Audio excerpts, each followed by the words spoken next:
ଆରେ ଆପେଲ ଭାଇ, କେମିତି ଅଛୁ? ହଁ ଭାଇ, ଭଲ ଅଛି। ତୁ କେମିତି ଅଛୁ? ନଜାଣା ଲୋକ ଦେଖ, କଇଁଚ କାଢିଛି ବେକ। ହେଲେ ତୁ ଜାଣିନୁ କି ତତେ ଗୋଟେ ଜାଗାରେ ଦିଟା, ଦିଟା ଜାଗାରେ ତିନିଟା, ତିନିଟା ଜାଗାରେ ଚାରିଟା ନେନ୍ତି।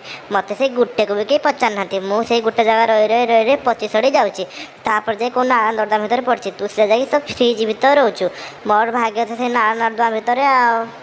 ଜାତି ଭାଇ ପରା ଏବେ ଘରେ ଘରେ ପରିଚିତ ହେଲେଣି। ତୁ ନାଳ ନର୍ଦ୍ଦମାରେ ନ ପଡ଼ି ତୁ କ'ଣ ଆସି ଫ୍ରିଜରେ ରହିବୁ ନା କ'ଣ?